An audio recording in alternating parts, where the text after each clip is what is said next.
ബഹുമാനപ്പെട്ട ഹൈദർ അലി ശിഹാബ് തങ്ങൾ നമ്മളെ ഏൽപ്പിച്ച മുതലാണ്. ബഹുമാനപ്പെട്ട ഹൈദർ അലി ശിഹാബ് തങ്ങളെ കുറിച്ച് ഇപ്പം അടുത്ത് ഞാനൊരു പ്രഭാഷണം ഒരു ഉസ്താദ് നേരിട്ട് അനുഭവിച്ചത്, അനുഭവസ്ഥയിൽ നിന്ന് നേരിട്ട് കേട്ടത് അയാൾ ഒരു പ്രഭാഷണ വേദിയിൽ പറയുന്നത് ഞാൻ നേരിട്ട് കേൾക്കുകയുണ്ടായി. ബഹുമാനപ്പെട്ട ഹൈദർ അലി ശിഹാബ് തങ്ങളെ ഒരു പാവപ്പെട്ട ഒരു സഹോദരന്റെ വീടിന്റെ കല്ലിടലിന് വേണ്ടി ക്ഷണിക്കാൻ വേണ്ടി വന്നു. തങ്ങളടുത്ത് വന്ന് ഡേറ്റൊക്കെ വാങ്ങി തങ്ങൾ ആ സമയമായപ്പോൾ അവിടെ എത്തി. അങ്ങനെ കല്ലിടലൊക്കെ കഴിഞ്ഞതിന് ശേഷം സ്വാഭാവികമായിട്ടും പാണക്കാട്ടിൽ നിന്ന് സാധാത്യങ്ങൾ വരുമ്പോൾ, പ്രത്യേകിച്ച് ഹൈദർ അലി ശിഹാബ് തങ്ങളാണ് അന്ന് അവിടെ സീനിയറായിട്ട് അവിടുത്തെ വലിയ തങ്ങൾ. ബഹുമാനപ്പെട്ട ഹൈദർ അലി ശിഹാബ് തങ്ങൾ വരുമ്പോൾ സ്വാഭാവികമായിട്ട് അത് എത്ര ചെറിയ കുടുംബത്തിൻ്റെ പരിപാടിയാണെങ്കിലും വരുമ്പോൾ തങ്ങൾക്ക് കൊടുക്കുന്നത് എന്തായാലും മോശമാക്കൂലല്ലോ. തങ്ങൾക്കുള്ള പൊതി അങ്ങോട്ട് കൊടുത്തു. തങ്ങൾ സന്തോഷത്തോടുകൂടി സ്വീകരിച്ചു. ആ കൊടുന്ന യാത്ര അയക്കാൻ വന്ന ആളുകൾക്ക് വണ്ടിയിൽ നിന്നെടുത്തിട്ട് ഒരു പൊതി അങ്ങോട്ട് തിരിച്ചു കൊടുത്തു. വണ്ടിയിൽ നിന്നെടുത്തിട്ട് ഒരു പൊതി തങ്ങൾ തിരിച്ചങ്ങോട്ട് കൊടുക്കുകയാണ്.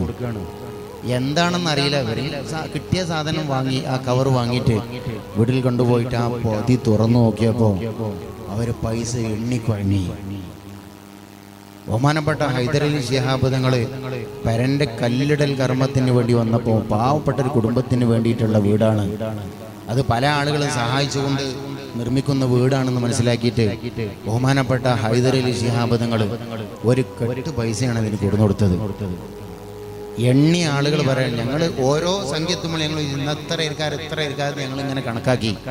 ഞങ്ങൾ വിചാരിച്ചോടത്തൊക്കെ കണക്ക് പിടുത്തം വിട്ട് അവസാനം ഞങ്ങൾ എണ്ണി നോക്കിയപ്പോൾ അത് 4 ലക്ഷം രൂപയാണ് ബഹുമാനപ്പെട്ട ഹൈദർ അലി ശിഹാബ് തങ്ങൾ പാവപ്പെട്ട ഒരു സഹോദരന് വീട് നിർമ്മാണത്തിന് വേണ്ടി നൽകിയതെന്ന് പറയുമ്പോൾ അവരൊക്കെ കൊടുത്തതിൻ്റെ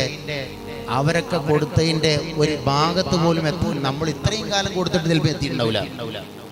നമ്മൾ ഇത്രയും കാലം കൊടുത്തിട്ട് ബഹുമാനപ്പെട്ട ഹൈദർ അലി ശിഹാബ് തങ്ങൾ ഒരു കല്ലിടൽ കർമ്മത്തിന് വേണ്ടി പോയപ്പോൾ കൊടുത്തതാണിത്. ഇങ്ങനെ എത്ര പാവങ്ങളെ സഹായിച്ചിട്ടുണ്ടാകും. എല്ലാം കൊണ്ട് അവരാണ് മുൻപന്തിയിലുള്ളത്. നമുക്കൊന്നും അവരെ 4 അയലത്തേക്ക് എത്താൻ കഴിയില്ല. അല്ലാഹു സുബ്ഹാനഹു വ തആല അവരൊക്കെ പൊരുത്തം കൊണ്ട് നമ്മളൊക്കെ നന്നാക്കി തരട്ടെ. ആ ഹൈദർ അലി ശിഹാബ് തങ്ങൾ നമ്മൾ ഏൽപ്പിച്ചിട്ടുള്ള മജ്ലിസാണ് മജ്ലിസ് നൂർ. ഒരു മടിയും കൂടാതെ കൊടുത്തോളി, ഒരു മടിയും കൂടാതെ കൊടുത്തോളി. നമ്മൾ എത്ര കൊടുത്താലും അത് അധികം നമ്മളാരും വിചാരിക്കണ്ട. ഇൻഷാ അല്ലാഹ് നമുക്ക് നമ്മളെല്ലാ വർഷവും മജ്ലിസ് നൂറിലേക്ക് ആവശ്യമായ അരിയും അതിലേക്ക് ആവശ്യമായ ഇറച്ചിയൊക്കെ നമ്മൾ അതിൻ്റെ മുമ്പത്തെ മാസത്തെ മജ്ലിസ് നൂറിലൂടെയാണ് നമ്മളത് അതൊക്കെ ഉണ്ടാക്കിയെടുക്കാറുള്ളത്. ഇൻഷാ അല്ലാഹ് എന്തായിട്ടുള്ള